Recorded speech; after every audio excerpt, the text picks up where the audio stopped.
Another day, another video. What's going on, everybody? Of course, it's me, your friendly neighborhood fruit doctor, and we're back at it again with another Fortnite video. If you love Fortnite and you love what's going on in the game and you want to make sure you're fully updated, I strongly urge you to subscribe to the channel and join the family today. And while you're at it, go ahead and hit me with a thumbs up rating. Let's see if we can shoot for 2,000 likes. As a reminder, I'm sending out 3 gifts to subscribers every day. If you want to get added to my friends list and therefore be eligible to get a gift, all you've got to do is check me out over on Caffeine. If you come out to my next stream, which is going to be tomorrow, June 6th at 1 p.m. Eastern, you're guaranteed to get added. So go follow me over there. The link is in the description. I'm almost at 5K followers on Caffeine, so if you're not already, go ahead and follow me and help me get closer. Just a little while ago on Twitter, our prayers were answered when Fortnite tweeted, "Harness the Storm. The version 9.2 update releases tomorrow, June 6th. Downtime begins at 4 a.m. Eastern." This update is huge for a number of reasons. Number one, it's going to have downtime, unlike the last update we had for version 9.1. Since there was no downtime for the previous update, nothing really happened, there were no leaks, and data miners weren't able to extract anything from the files because nothing got added. Now that there is going to be more info that's actually being loaded onto the game by Epic, leaks will be inevitable tomorrow, and I'm hoping they will be very telling. We're likely going to get some more loading screens. I'd even say there's a good chance we could get an update to Polar Peak and Isaac the Eye. Maybe the ice will thin and crack a little bit more, and we'll be able to get a better look at the creature inside. Of course, tomorrow with the new update, we're going to get this new item called the Storm Flip, and I really don't know what it's going to do. I guess we'll be surprised, but it definitely intrigues me. So today's first theory comes to us from Allie Williams, who says, "Hey Dr. P, remember in Season 6 when Polar Peak was first on its way to the Fortnite island?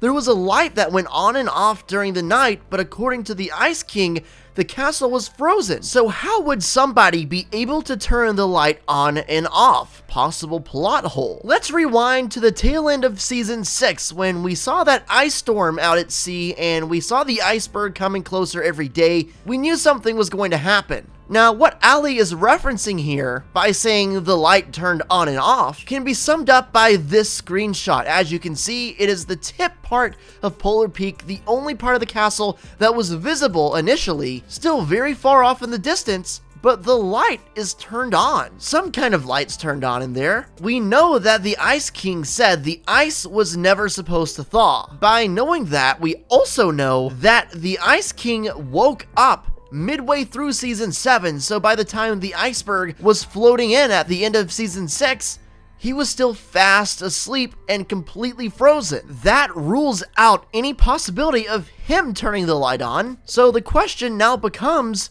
who did? Now, before I get angry comments, I know there is a chance that it could have been some kind of rendering / texture glitch. I get that, but no detail is too small when it comes to Epic Games. You guys know just as well as I do, anything could mean anything. Next up, we've got Reddit user Re-Yeet Them Fries. Great name. He starts out by saying he thinks that the thing under Polar Peak is the prisoner's monster of some kind. If true, that would mean that was frozen at the same time as the prisoner when he was still trapped. How is a fire monster going to be frozen, you ask? Well, if we take a gander at stage 1 of the prisoner, we will see.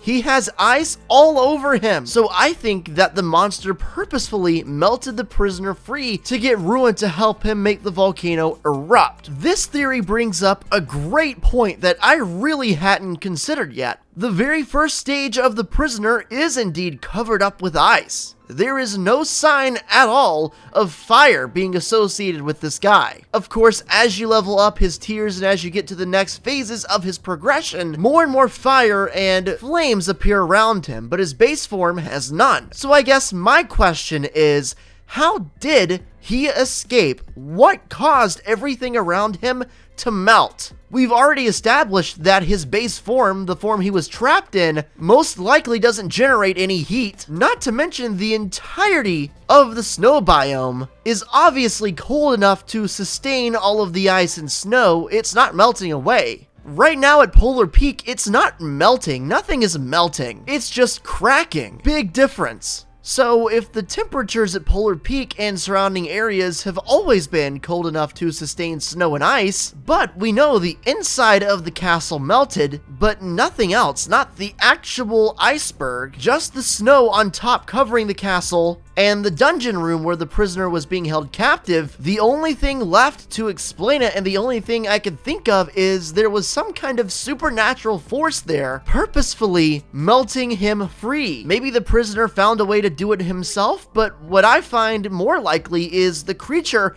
under Polar Peak, if it has indeed been there this entire time, which is likely, may have played a role in setting his master free. Next up on the docket, we've got It's Naeb. I hope I said that right, but he says the rocket time traveled, Kevin came out of the rift in the sky.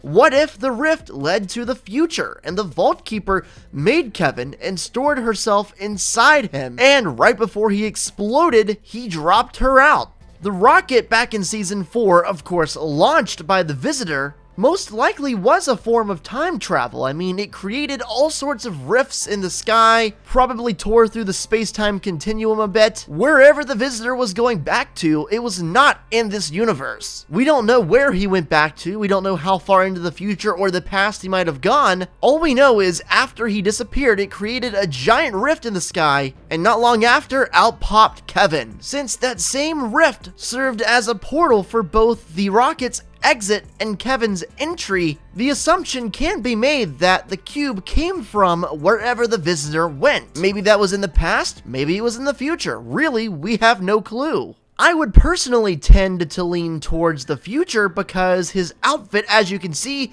is very futuristic looking. Even his mask will change, and it looks like the technology in that is pretty bizarre. The description for the Visitor says, intentions unknown, so it's a very mysterious guy with a futuristic look to him. I'd bet he was from the future. I know when talking about time travel, things can get really confusing really fast, but I have this theory that I just kind of thought of on the spot, and I think it makes a pretty good amount of sense. Not saying it's factual at all, I'm just saying it's a theory, and I think there's a chance it could be real, so I'm gonna go ahead and explain it to you now. If the Visitor was from the future, maybe a part of his storyline for that season involved going back to the past and launching a rocket, hence what he did in Season 4. And hence why his intentions were unknown at the time. We know that the theme of this season is futuristic utopias and stuff like that. The theme of the season, literally the motto, is the future is yours. So we're in a futuristic season now, and we think the Visitor is from the future. And obviously we're building up to probably the biggest live event in Fortnite's history. What if the live event for this season, or maybe some point in the future in maybe Season 10 or 11, I don't know,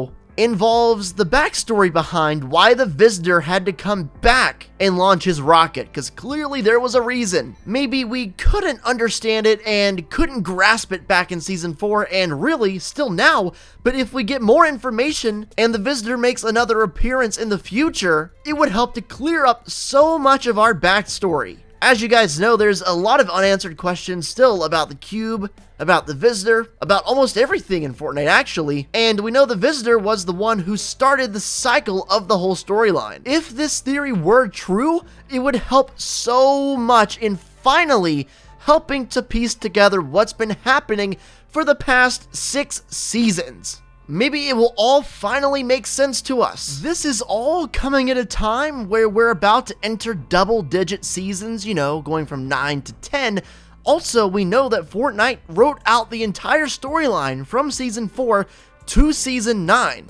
There was nothing confirmed after that. Surely they've got something else in the works, but could this be the end of this storyline universe, or this sequence, so to speak? At the end of Season 9? That would open the door and pave the way for all new stuff to take place from scratch right from the beginning when the new season starts. And there would be no better way to tie everything together than by having the thing that started the whole storyline also end it with the visitor returning. Guys, hopefully you enjoyed the video. Make sure to leave your theories, comments, suggestions, anything like that down below. And also continue to hit me up on Twitter. You guys are geniuses and hit me up with some of the most insane ideas that I just have to feature. Make sure to subscribe to the channel and drop a like down below, and follow me on Caffeine if you want to get added to my epic friends list and possibly get a gift. I'll catch you in the next video, and until then, my friends, take it easy and peace out.